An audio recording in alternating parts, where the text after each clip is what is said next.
오늘 우리에게 주시는 하나님의 귀한 말씀 로마서 16장입니다. 로마서 16장 3절에서 4절까지의 말씀입니다.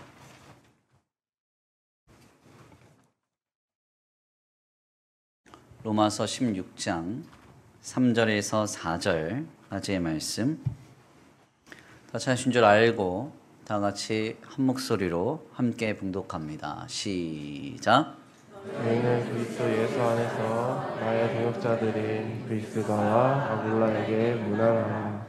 그들은 내 목숨을 위하여 자기들의 목까지도 내놓았나니 나뿐 아니라 이방인의 모든 교회도 그들에게 감사하느니라. 아멘. 할렐루야. 아멘. 할렐루야. 아멘. 오늘도 하나님의 예비하신 은혜가 있는 줄 믿습니다. 귀한 시간 하나님의 은혜로 새롭게 되시고 하나님의 귀한 말씀 가운데 힘을 얻고 변화받는 귀한 시간 되시 간절히 축원합니다. 우리 다 같이 믿음으로 선포하겠습니다. 다 잘 되고 있습니다. 하나님께서 하십니다. 시작. 다 잘 되고 있습니다. 하나님께서 하십니다. 아멘. 다시 한번 믿음으로 선포합니다. 당신은 우리의 동역자입니다. 하나님의 동역자입니다. 시작. 당신은 우리의 동역자입니다. 하나님의 동역자입니다. 아멘. 오늘도 하나님의 동역자로 귀한 예배 가운데 나온 우리 성도들 모두에게 주님의 풍성한 은혜와 사랑이 더하여지시기를 간절히 축원합니다. 오늘은 귀한 시간 귀한 말씀을 통하여서 브리스가와 아굴라 동역자 브리스가와 아굴라라는 제목으로 하나님의 귀한 말씀 함께 나누고자 합니다. 예수님께서 십자가에 달려 돌아가시기 직전 밤에 제자들과 함께 자리를 가지셨던 최후의 만찬의 자리에서 제자들과 함께 나눈 담화의 내용은 오늘 우리에게 굉장히 큰 인상적인 내용을 전합니다. 자신의 십자가의 죽음과 부활을 예수께서 예언하셨지만 제자들은 이것을 제대로 알아듣지 못했는데요. 결국 주님은 자신을 팔 자가 이곳에 있음을 밝히십니다. 그때 제자들은 자신은 아니라고 항변하기 시작하죠. 마태복음서 26장과 마가복음서 14장 그리고 누가복음서 22장 말씀에 이어서 계속적으로 전해지는 예수님의 말씀과 제자들 사이의 대화는 우리가 어떠한 믿음으로 서야 하는지를 교훈한다고 할 수 있겠습니다. 특별히 예수님께서 가룟 유다가 예수님을 팔 자임을 밝히셨는데요. 제자들은 이것조차 인식하지 못한 채 혼란이 가중되면서 특별히 베드로를 필두로 제자들은 예수님께 이런 고백을 하게 됩니다. 마태복음서 26장 35절 말씀입니다. 우리 함께 다 같이 봉독합니다. 시작. 베드로가 이르되 내가 주와 함께 죽을지언정 주를 부인하지 않겠나이다 하고 모든 제자도 그와 같이 말하니라. 아멘. 곧 예수님을 팔 자가 있다. 이 예수님이 말씀하신 내용에 나는 아니라고 항변하던 제자들은 끊임없이 계속적으로 이것을 거부하다가 베드로와 같이 고백합니다. 우리가 주를 위하여 죽을지언정 주님을 부인하진 않을 겁니다. 이렇게 고백했던 것이죠. 실상 이와 같은 베드로의 고백은 그러나 현실로 이어지지는 않았습니다. 우리에게 잘 알려진 바대로 베드로는 이와 같은 결단 직후에 예수님께로부터 내가 다 굴기 전에 3번 나를 부인할 것이라고 말씀을 듣게 됐고요. 이것은 현실이 되어서 베드로는 실제로 다 굴기 전에 3번 예수님을 저주하며 부인하게 됩니다. 우리는 여기에서 이런 질문을 하게 되죠. 분명 예수님께서 자신을 팔 자가 있다 이렇게 말씀하셨을 때 제자들은 나는 아니라고 항변했었습니다. 그런데 그럼에도 불구하고 직후에 벌어진 예수 십자가의 죽음의 사건 앞에서 왜 제자들은 예수님을 배교하며 부인하며 떠나갔느냐 하는 것입니다. 우리는 그 이유를 최후의 만찬 시에 벌어졌던 상황과 이 제자들의 고백 두 가지를 통해서 확인하고자 합니다. 먼저는 마태복음서 26장 25절에서 전해지는 가룟 유다의 고백을 통해서 그 이유를 확인할 수가 있는데요. 마태복음서 26장 25절 말씀입니다. 우리 함께 다 같이 봉독합니다. 시작. 예수를 파는 유다가 대답하여 이르되 랍비여 나는 아니지요. 대답하시되 네가 말할도다 하시니라. 아멘. 제자들 모두가 예수님, 나는 예수님 팔자가 아니죠 하는 그 질문에 예수님께서 답변을 안 하시다가 결국 가롯인 유다도 나는 아니죠 하고 예수님께 묻습니다. 그때 주님이 아니야 너야 이렇게 말씀하셔요. 그런데 이 상황 속에서 우리가 눈여겨볼 만한 점은 유다가 지금 예수님을 누구라고 고백하고 있는가 하는 것입니다. 지금 유다는 예수님을 어떤 분이라고 명명하고 있나요? 랍비여 이렇게 고백을 하고 있죠. 여기서 이 랍비라는 히브리 말의 원어는 율법 교사, 선생이라는 뜻입니다. 그러니까 어떤 신앙의 유익과 도움을 줄 수 있는 교훈을 주는 자라고 고백을 했던 겁니다. 율법 교사와 선생은 그리스도, 그러니까 구원자, 메시아라고 볼 수는 없습니다.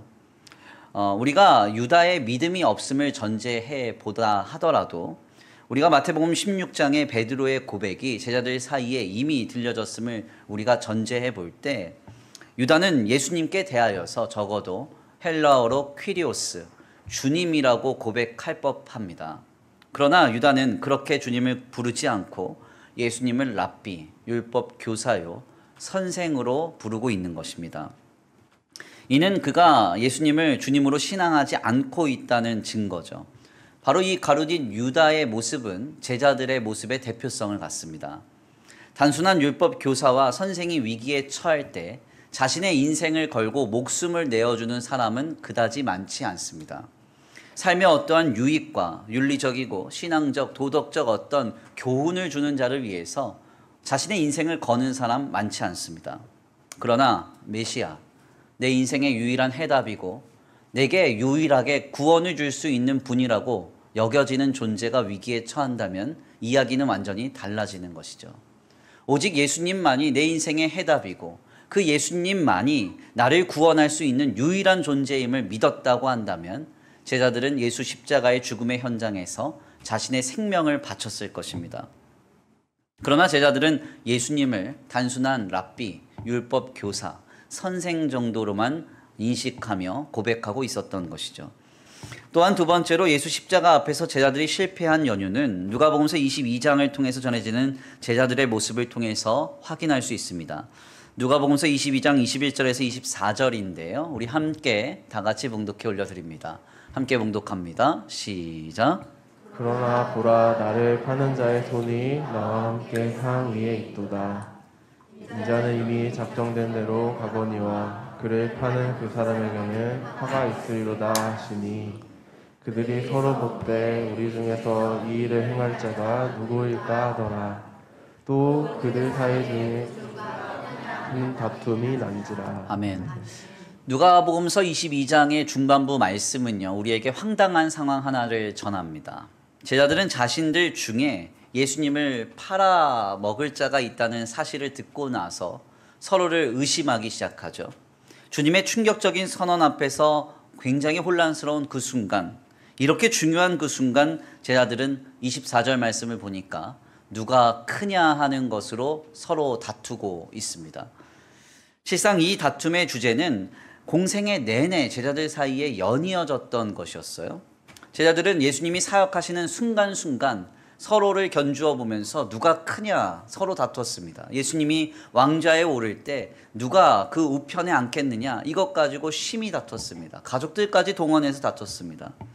그런데 제자들은 예수께서 십자가에서 죽으실 것임을 선포하셨음에도 불구하고 그 직전 날 밤에도 이 주제를 가지고 서로 싸우고 있었다는 거예요. 우리는 여기에서 매우 중요한 신앙의 인사이트를 깨닫게 됩니다. 우리가 인생을 살아가면서 예수 십자가의 죽음과 같은 엄혹한 상황에 직면할 때 주님을 배교하지 않기 위해서는요, 가장 먼저 우리 예수님이 우리의 삶의 그리스도가 되셔야 한다는 겁니다.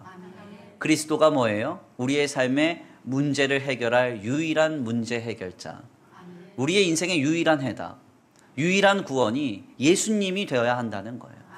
상황과 조건과 형편에 흔들리지 않기 위해서는 바로 이것이 가장 먼저 필요합니다. 그리고 두 번째는 우리가 누가 크냐 하는 세속적인 가치관에서 벗어나서 오늘 우리를 구원하신 예수님이 우리의 삶의 유일한 가치가 되고 유일한 표대가 되어야 한다는 거예요. 우리가 가만 한번 우리 자신을 돌아볼 필요가 있습니다. 우리는 지금 우리의 인생의 유일한 해답을 예수님으로 삼고 있습니까? 삶이 어그러지고 힘들며 이런저런 엄혹한 상황이 내 맘과 같지 않은 인생이 나를 휘몰아칠 때 예수님께로 가야 되겠다. 내 인생의 유일한 피난처 주님을 붙들어야 되겠다 하는 마음이 우리에게 있나요? 더 나아가 세상의 그 어떤 가치보다 누가 크고 누가 더 많이 갖추고 누가 더 많이 인정받고 성취했느냐 여기에 관심을 갖기보다 우리 예수님만이 우리의 삶의 유일하고도 위대한 가치와 표대로 우리 가운데 세워져 있습니까? 만약 우리가 그렇지 않다면 우리는 인생의 이러저러한 상황과 문제 속에서 예수님을 부인하고 뿔뿔이 흩어질 수밖에 없을 것입니다.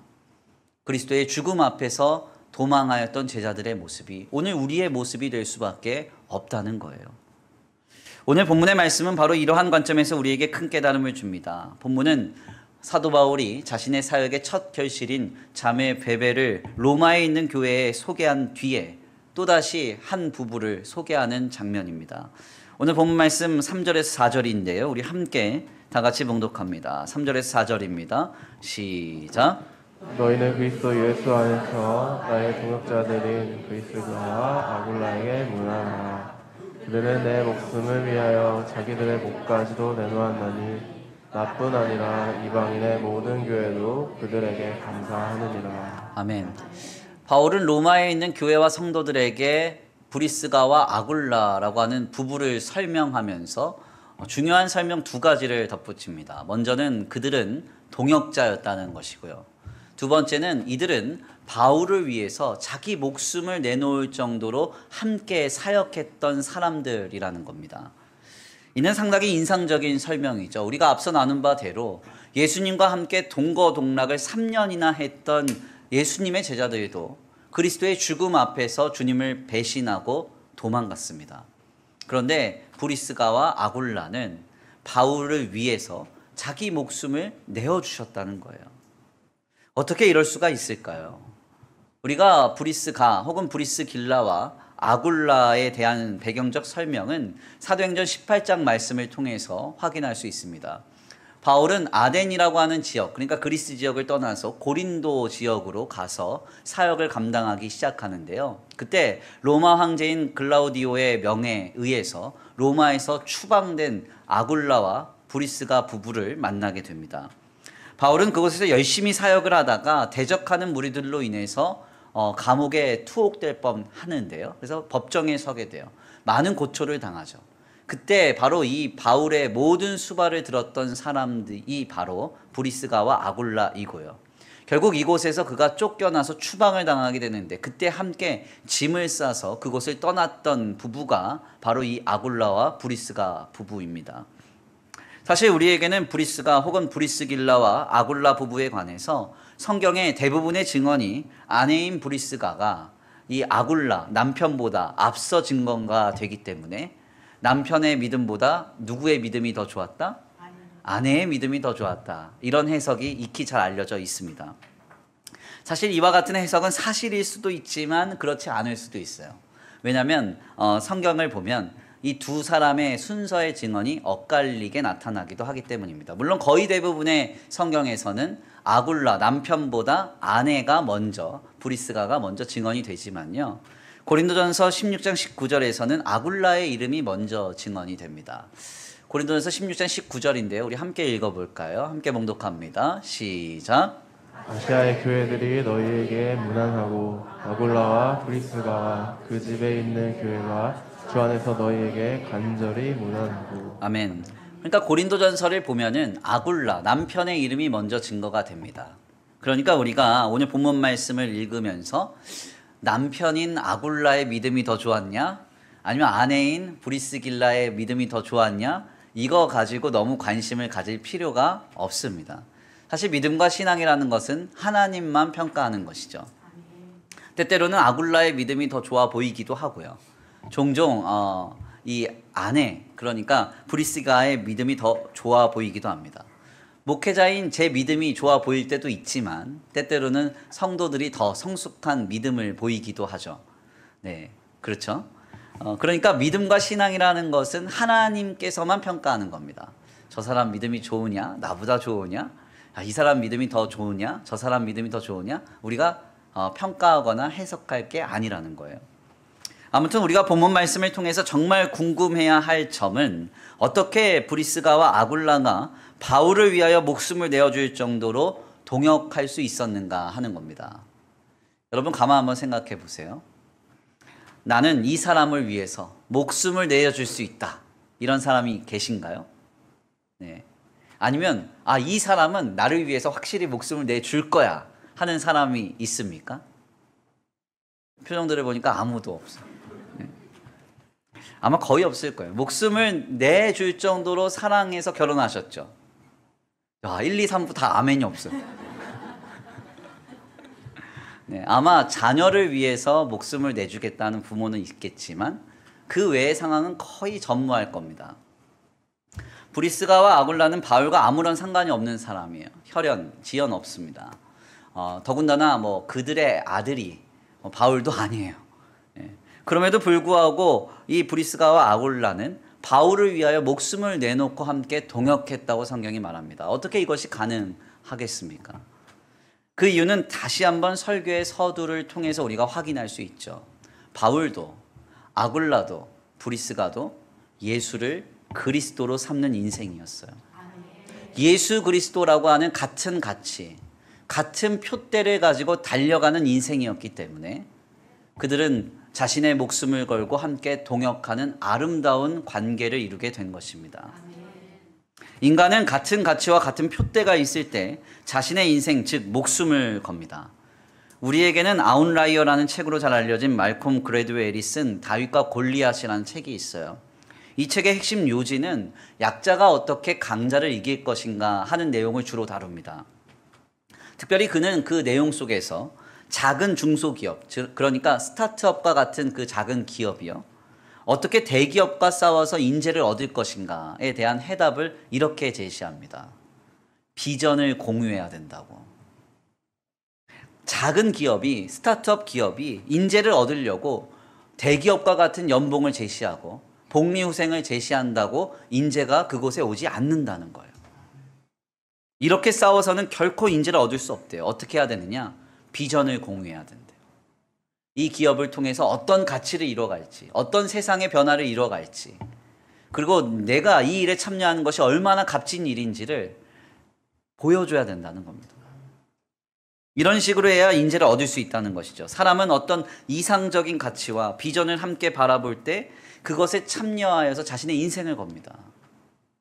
이것은 단순하게도 가정 안에서도 마찬가지인데요. 가정이 평안하고 건강하게 세워지는 단계가 있습니다. 그때 언제인가? 공동가치, 공동표대를 가지고 달려갈 때. 그래서 대표적으로 가정 안에서 갖는 공동표대, 공동가치가 뭐예요? 내 집 장만. 내 집 장만. 그래서 내 집 장만에 몰입되어 있을 때는 부부싸움 웬만하면 안 해요. 빚 갚기 바빠요. 네, 그렇죠? 그리고 자녀 입시. 우리 자녀를 입시에 성공시켜야 된다. 이런 어떤 공통의 마음을 갖고 부모가 함께 달리면 정말 한마음과 한뜻으로 건강한 시절을 보내죠. 모든 것을 다 갖추고 이뤄놓고 요즘은 젊은 세대들이 결혼을 하려고 하잖아요. 그러니까 문제가 뭐예요? 결혼하고 나니까 공동가치가 없어요. 놀고 먹는 거 외에는. 그러니까 한마음과 한뜻으로 뭘 세워가기가 어려운 거죠. 아무리 사랑으로 시작된 가정이라도 공동가치와 공동표대가 없으면 사분오열하고 흩어지기 마련입니다. 문제는 우리가 가치로 삼고 표대로 삼는 개념들이 지극히 세속적이라는 거예요. 세속적 가치는 항상 변하기 마련입니다. 늘 성취돼요. 사람은 변하고 세상도 변하고 물질은 배신하죠. 가정에서 내 집 장만을 목표로 해서 열심히 해서 두 부부가 한마음과 한뜻으로 집을 소유하게 됐습니다. 그러면 그 다음 뭐 할 거예요? 더 큰 집, 더 큰 집 이러면서 살 거예요.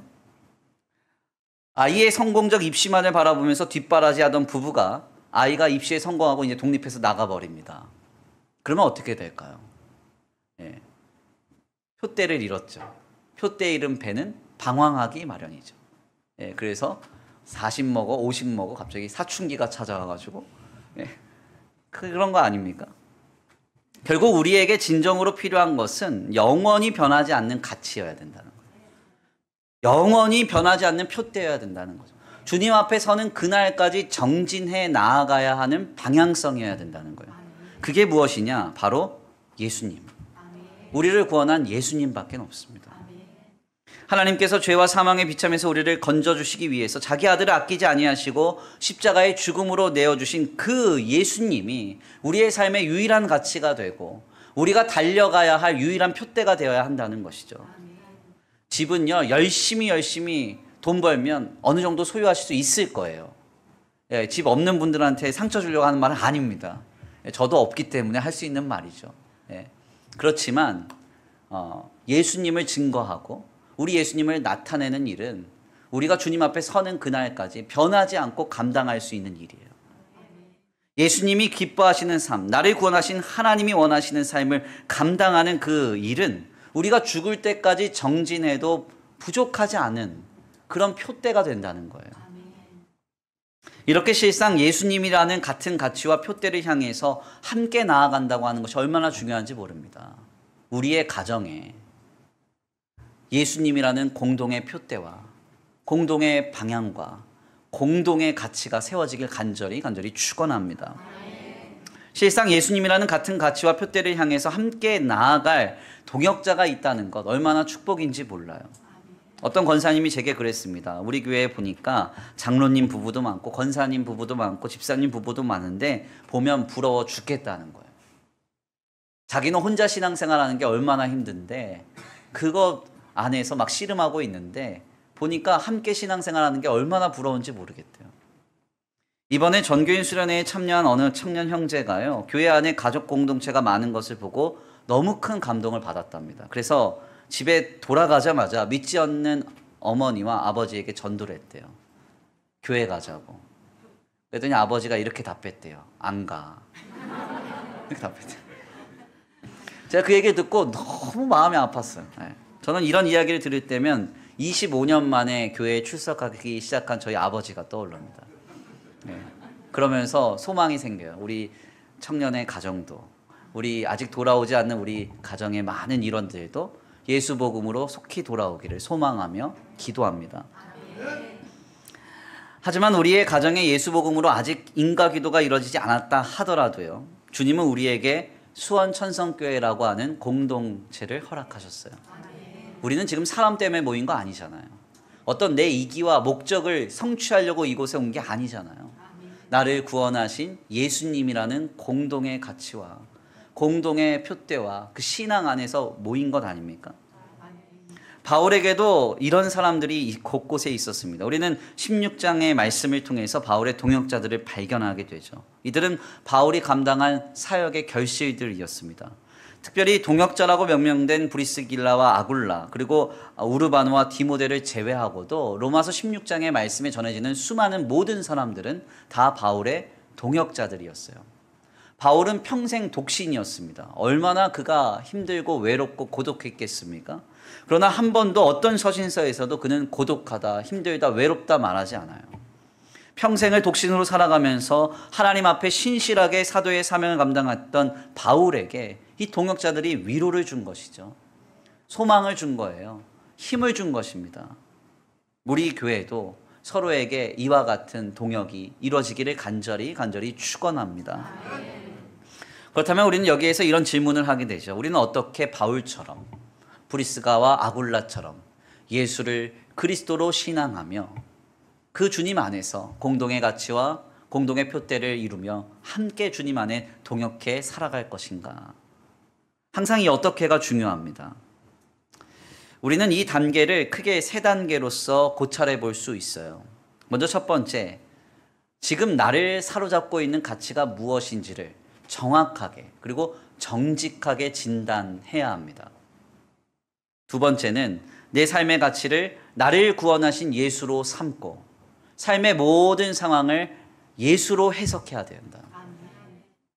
마지막 세 번째는 해석하고 감동받은 그 은혜를 가지고 행하며 살아가야 한다는 것입니다. 먼저 첫 번째로 지금 나를 사로잡고 있는 가치는 무엇인가를 정확하게 진단하셔야 합니다. 대부분의 신자들은요, 교회를 다닌다는 이유로, 예배에 출석하고 있다는 이유로 지금 자신을 사로잡고 있는 가치가 무엇인지를 정직하게 인정하지 못합니다. 돈이나 세상의 성공, 각종 쾌락과 번영주의를 쫓고 있으면서도 나는 교회에 앉아 있기 때문에, 교회에 나왔기 때문에 하나님을 최우선의 가치로 여기고 살아가는 양 착각해요. 이것은 착각입니다. 착각이에요. 정확히 정직하게 자신을 들여다보셔야 돼요. 나를 사로잡고 있는 가치는 뭔가? 나는 무엇을 내 인생의 유일한 해답이고 내 유일한 탈출구고 그리스도, 구원으로 여기고 있는가를 생각해 봐야 됩니다. 지금은 소천하신 이어령 박사님에 따르면 언어는 그 민족의 정신을 담고 있다 그래요.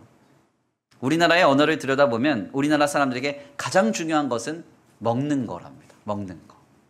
왜냐하면 우리나라 사람들은 웬만하면 모든 걸 다 먹는 걸로 표현한대요. 먹는 걸로. 우리는 인사를 하면서 어떻게 인사합니까? 식사는 하셨습니까? 이렇게 인사하죠. 또 그 사람 보내면서 어떻게 인사해요? 식사 맛있게 하세요. 이렇게 인사하죠. 왜? 먹는 게 중요해요. 먹는 게. 먹는 게 중요하니까 그렇게 인사해요. 축구 경기를 중계하는 캐스터는 득점이 나면 골을 먹었다 이렇게 표현해요. 골 먹었다. 종종 우리가 열받아가지고 화를 막 쏟아놓으면서 어떻게 표현해요? 너 이제 앞으로 국물도 없어 이렇게 표현해요. 국물도 없어. 다 먹는 거, 먹는 거. 더 나아가 놀랍게도 전 세계 언어를 들여다보면요, 나이를 먹었다 표현하는 건 우리나라밖에 없습니다. 나이를 먹었다. 왜 그러냐? 우리나라 사람들한테 가장 예민한 주제는 먹는 거예요. 네, 먹는 거. 그래서 저도 전교인 수련회 때 가장 신경 쓴 게 먹는 거예요. 사장님한테 얼마나 많이 말했는지 몰라요. 먹는 것 좀 잘해달라고. 그래서 얼마나 먹는 게 좋았는지 몰라요. 수련회 때 찐살이 아직도 안 빠져요. 아무튼 이렇게 먹는 것에 예민하다는 것은 우리 자신이 먹고 사는 문제, 즉 물질적인 가치에 예민하다는 것으로 확장하여 해석할 수 있습니다. 그래서 우리나라 사람들은 그 어떤 나라와 민족들보다 먹고 사는 문제에 예민해요. 서로의 물질, 소유를 비교하고 민감해 합니다. 결국 신앙 안에서 우리 자신을 돌아보면 우리의 구원은, 우리의 가치는 예수님이 아니라 먹고 사는 문제일 때가 많아요. 돈일 때가 많아요. 내 구원은 먹고 사는 게 해결되는 거. 내 삶의 유일한 평안과 구원과 소망은 돈이에요. 이런 우리 자신의 모습을 발견해야 된다는 거예요. 내 몸이 여기 와 있다고 해서 하나님을 최우선의 가치로 삼느냐? 그게 아닙니다. 인생의 많은 풍파와 어려움 속에서 돈을 가치로 여기고 내 인생의 탈출구를 물질적 가치로 여기며 살아가고 있다고 한다면 거기에서 돌이켜서 우리 자신을 새롭게 하는 것이 바로 믿음의 동역자로 새로이 나아가는 결단의 첫걸음입니다. 그렇다면 돌이키고 나서 어떻게 해야 될까요? 모든 것을 먹고 사는 문제, 물질적 가치로 반영하여 해석하고 있는 우리의 모습과 가치관을 돌이켜서요. 두 번째로 우리의 삶의 모든 것을 삶의 상황과 형편과 조건과 사람과 물질을 해석할 때 나를 구원하신 예수님을 통하여서 해석해야 돼요. 예수라는 가치로, 예수라는 것으로 인생의 모든 것을 바라보며 해석해야 합니다. 제가 언젠가 강단을 통해서 나눴던 그림이에요. 이 그림 모르시는 분 없습니다. 밀레라는 사람이 그린 이삭 줍는 여인들이라는 그림입니다. 사실 이 그림은 밀레라는 사람이 이삭을 남겨두신 하나님의 은혜를 함의하면서 그림을 그려낸 거예요. 그래서 많은 이들은 이 그림을 보고 이삭 줍는 여인의 모습을 통해 이삭을 남겨두신 하나님의 은혜를 발견합니다. 다 없는 것 같아도 하나님께서 이삭을 남겨두셨다는 거예요. 그 이삭을 죽게 하신다는 거예요. 그 은혜가 우리에게 있다는 것입니다. 이렇게 이 그림에 감동을 받으셨다면 밀레가 그린 대로 잘 이 그림을 이해하고 해석한 겁니다. 그런데 사회학자들의 해석은 이 그림을 보고 완전히 달라요. 이들은 이삭을 남겨두신 하나님, 이삭을 죽게 하시는 하나님의 은혜를 보지 않습니다. 이 여인들 뒤에 있는 쌓아진 볏짐을 봐요. 그리고는 이 여인들이 착취를 당해서 이삭만 주워가고 있음을 해석하고 사회의 부정함과 불의함, 부조리함을 고발하는 그림으로 이 그림을 해석합니다. 같은 그림을 보았는데 한편에서는 은혜를 말하고 한편에서는 뭐를 말하고 있어요? 원망과 그리고 분노를 말하고 있죠. 같은 그림인데 너무나 다른 해석을 갖습니다. 밀레가 그린 또 다른 작품 중에서 유명한 그림은 이 그림이에요. 만종이라는 그림입니다. 하루를 마치고 울려오는 교회의 저녁 종소리에 두 부부가 잠깐 걸음을 멈추고요. 그 자리에서 감사의 기도를 드립니다. 보기만 해도 감동적이죠. 우리도 하루를 정리하면서 하나님의 은혜에 감사하고 그 은혜를 담아서 뜨겁게 기도할 수 있는 기도가 회복돼야 될 줄 믿습니다. 이렇게 그림을 바라본다면 그림을 잘 해석한 거예요. 그런데 화가인 달리와 같이 믿음이 전혀 없는 사람들은 해석을 다르게 합니다. 이 그림을 엑스레이로 투과를 해보면 남자와 여자 사이 밑에 조그만한 네모난 관이 발견된다는 거예요. 그래서 이 남편과 아내는 죽은 아이의 관이 묻혀있는 장소에서 처참히 기도를 하고 있고, 남자 옆에 있는 이 여인은 속된 말로 성적 욕망으로 가득한 남편을 잡아먹는 사마귀인 버마제비로서 남자 옆에 있는 꽂혀진 저 쇠스랑을 통해서 성적 욕망이 표현되고 있다. 이렇게 해석합니다. 너무 황당한 해석이죠. 같은 그림인데 해석이 완전히 달라요. 무슨 말씀을 드리느냐? 우리가 먹고 사는 문제, 물질적 사고와 세속적 가치에 사로잡혀서 우리의 인생을 해석하기 시작하면 우리의 해석은 이렇게 나아가는 거예요. 그러나 나를 구원하신 하나님의 은혜에 사로잡혀서 예수님을 통하여서 우리의 인생을 바라보기 시작하면 해석이 달라지는 것입니다. 나를 사랑하사 나를 위하여 모든 것 내어주신 그리스도를 통하여서 우리의 삶을 해석해 가야 돼요. 나를 위해서 자기 아들을 아끼지 않고 내어주신 우리 하나님께서 오늘 우리의 삶에 주시지 못할 게 뭐가 있겠어요? 아멘입니까? 오늘 이 주일 아침에 왜 오셨나요? 왜 이곳에서 하필 왜 이 시간에 김두열 목사의 설교를 왜 듣고 계신가요? 제가 수기총에 보니까 수원 기독교 총연합회 자료를 보니까 수원에 1800개의 교회가 있습니다. 왜 1799개의 교회를 표기하시고 왜 굳이 이곳에 오셨나요? 내 선택과 어떤 내 판단과 내가 감당한 결과로서 여기에 있다? 아니죠. 예수 그리스도를 통하여 우리를 구원하신 하나님의 구원의 은혜와 작정과 섭리가 역사한 결과예요. 우리가 그렇게 우리의 인생의 모든 문제와 사건을 바라볼 수 있어야 합니다.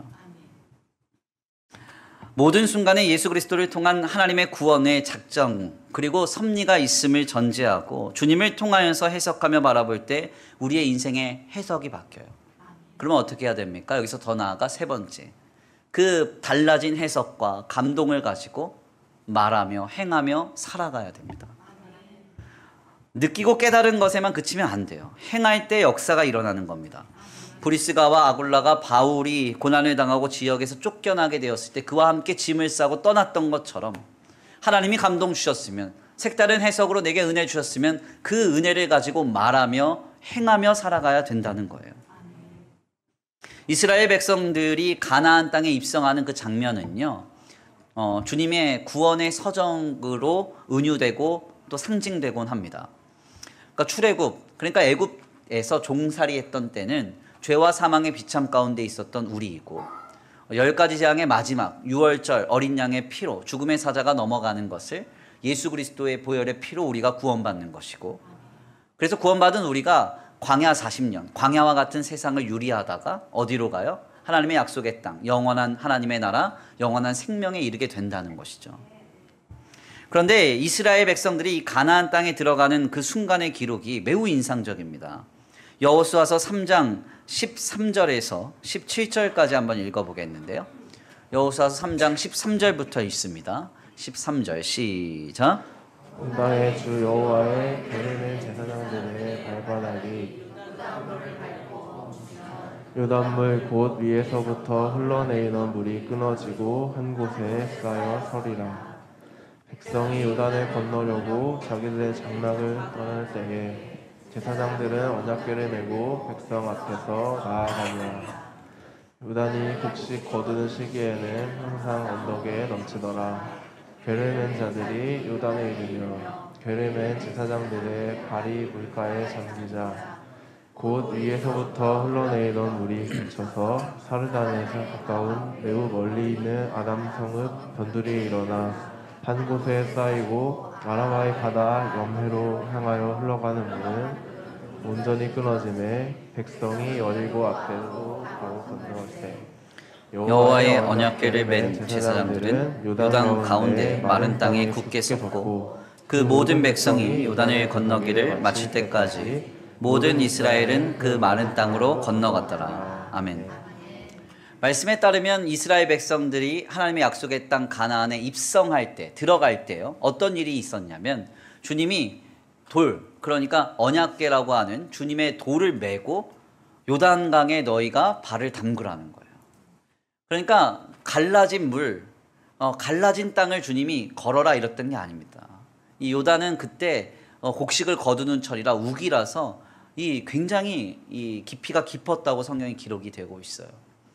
그러니까 깊은 물에 돌을 메고 하나님의 말씀 안에서 감동을 받아 발을 디디며 그 물에 자신을 던지기 시작할 때 요단강이 마르기 시작했다는 거예요. 아멘. 결국 그 땅을 건넜다는 것입니다. 아멘. 오늘 우리에게도 역시 마찬가지죠. 오늘 우리가 살아가는 세상은 범람하는 요단강 같아요.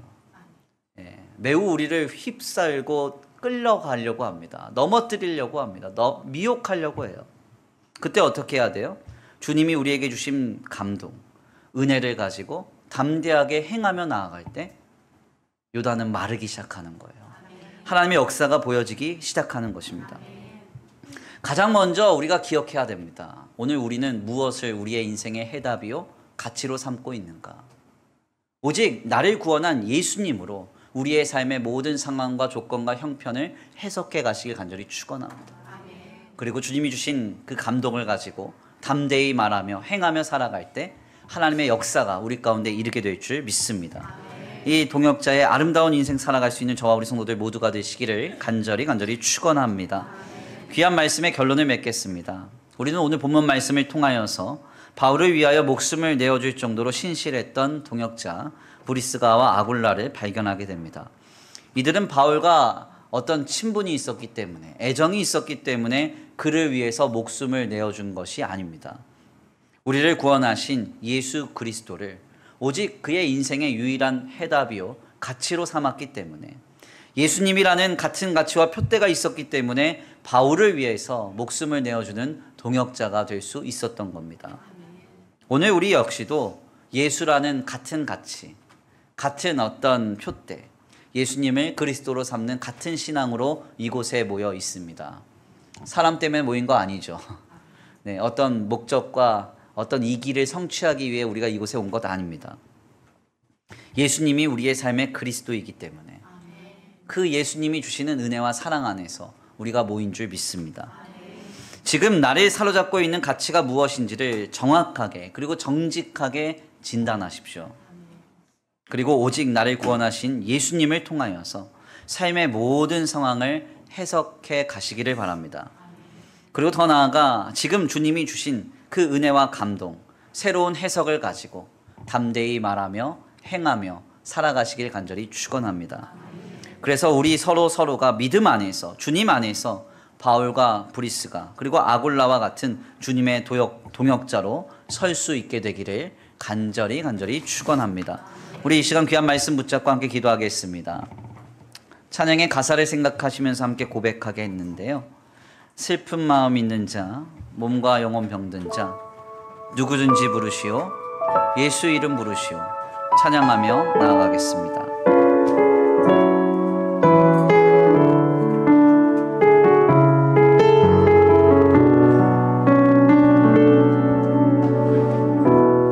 슬픈 마음 있는 자, 슬픈 마음 있는 자, 몸과 영혼 병든 자, 누구든지 부르시오, 예수 이름 부르시오. 그 이름을 믿는 자, 그 이름을 믿는 자, 그 이름을 부르는 자, 그가 어떤 사람이든 그는 그 원어들이. 다시 한번 고백합니다. 슬픈 마음 있는 자, 슬픈 마음 있는 자, 몸과 영혼 영과 영혼 병든 자 누구든지 부르시오 예수 이름 부르시오 예수 이름 부르시오 그 이름을 부르는 자 그 이름을 부르는 자 그가 어떤 사람이든 그는 구원 얻으리 예수 예수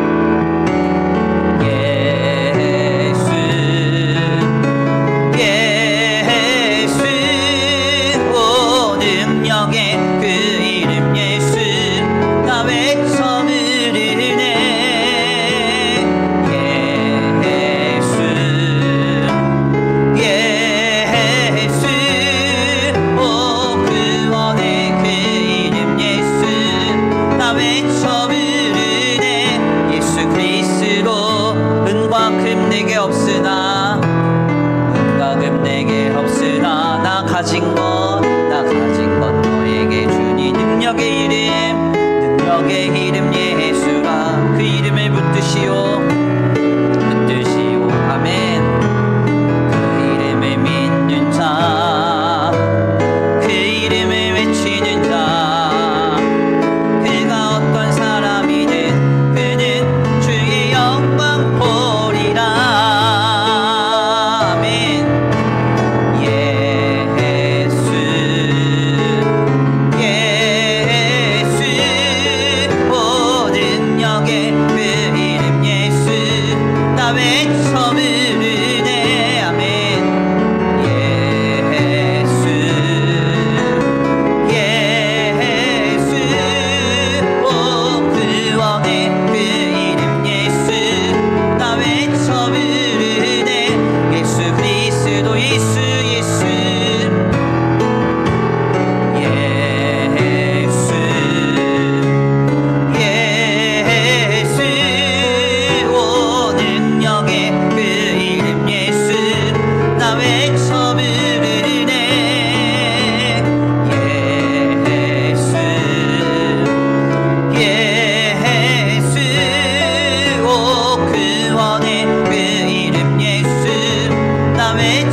마지막으로 두 손 높이 들고 결단하며 찬양합니다.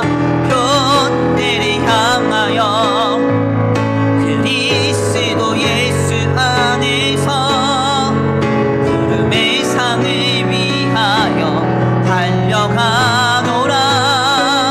이전에 있는 것은 모두 잊어버리고 앞에 계신 그리스도께로 달려가노라. 아멘. 우리 이 시간 함께 기도하기 원합니다. 하나님, 그렇습니다. 오늘 우리가 오직 우리의 삶의 유일한 구원으로 삼을 한 분, 예수님밖에 없는 줄 믿습니다.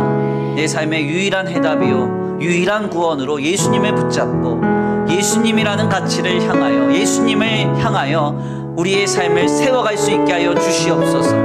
주님의 동역자 된 아름다운 인생으로 우리의 삶이 세워져 가기를 원합니다. 성령의 이 시간 우리의 마음을 녹여주시고 새롭게 하여 주시옵소서.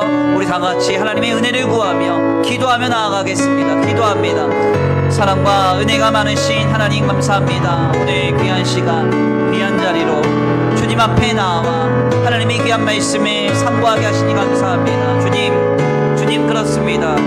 오늘 우리가 아버지 구원으로 삼고 있는 것은 무엇입니까?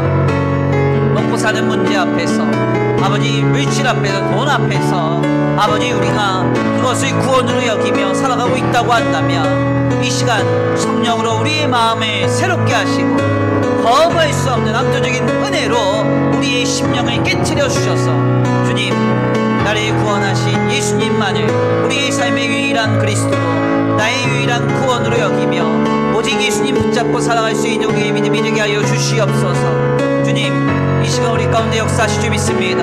우리의 마음과 우리의 생각을 주관하시고 주여 다스려 주시옵소서. 모든 것을 아버지 먹고 사는 문제로, 물질적인 가치로, 아버지 세속적인 가치로, 아버지 우리의 삶의 순간순간을 바라보며, 문제를 바라보며, 사람을 바라보며, 물질을 바라보며 해석하지 않게 하시고 내 시야를, 아버지 내 관점을, 내 가치관을 변화시켜 주셔서 나를 구원하신 예수님을 통하여서 하나님의 작정과 구원의 섭리가 있음을 늘 전제하고 예수를 통하여 말하고, 예수를 통하여 바라보고, 예수를 통하여 해석하고 결정하며 살아갈 수 있는 우리의 믿음이 되게 하여 주시옵소서. 주님을 통하여서 바라볼 때 우리에게 찾아오는 감동과 은혜를 가지고 담대하게 행하며 살아가기를 원합니다. 주님, 요동치는 요단강과 같은 아버지 우리 삶의 현장 속에서 주님의 감동 붙잡고 담대히 나아가 살아가는 성도들에게 하나님의 하나님 되심으로 역사해 주시 믿사오니 지금 우리 가운데 일하여 주시고, 오 하나님, 나를 하나님의 동역자로 거룩하게 세워 주시옵소서. 표대를 향하여 그리스도 예수 안에서 흐름의 상을 위하여 달려가노라. 이전에 있는 것은 모두 잊어버리고 앞에 계신 그리스도께로 달려가노라. 표대를 향하여 그리스도 예수 안에서 흐름의 상을 위하여 달려가노라. 이전에 있는 것은 모두 잊어버리고 앞에 계신 그리스도께로 달려가노라.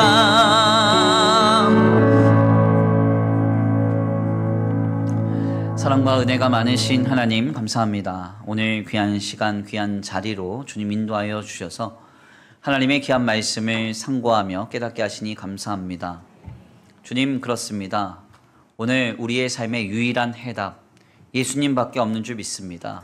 우리를 구원할 오직 유일한 한 분, 예수님밖에 없습니다. 그 예수님을 우리의 삶의 유일한 가치와 표대로 삼고 주님을 통하여서 삶을 해석하며 살아가게 하여 주시옵소서. 범람하는 요단강과 같이 우리를 휘몰아치려고 하는 이 세상 속에서 주님, 예수라는 가치로 해석하고 예수라는 가치로 바라본 그 놀라운 은혜와 감동을 가지고 담대히 이 땅에서 살아가기를 원합니다. 주님 주신 감동, 주님 주신 은혜를 가지고 담대히 행하며 살아갈 때에 요단이 마르는 역사가 우리 가운데 임하게 될 줄 믿사오니 주님, 오직 주님만을 붙잡고 살아갈 수 있는 우리의 믿음이 되도록 성령이여 이 시간 우리 가운데 역사하여 주시옵소서. 주님, 이 시간 하나님 앞에 나와 예배하고 돌아가는 발걸음 안전히 거하게 하시고 한 주간의 삶을 주님 앞에 의탁합니다.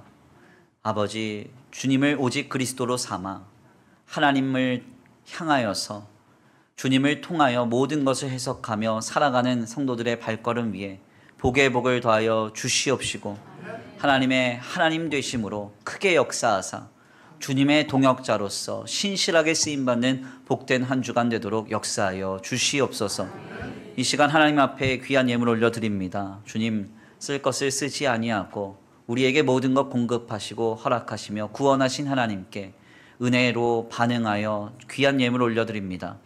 이 예물이 쓰여지는 곳곳마다 영혼과 생명이 살아나게 하시고 주님의 복음과 주님의 나라가 아름답게 전파되는 데 쓰임받는 거룩한 예물 되게 하여 주시옵소서.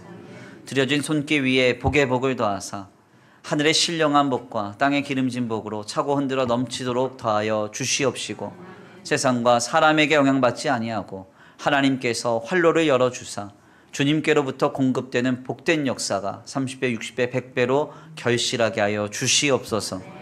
도우실 줄 믿고 감사함 올려드리오며 사랑과 은혜가 많으신 우리 주 예수 그리스도의 이름으로 감사하며 기도 올려드립니다. 아멘.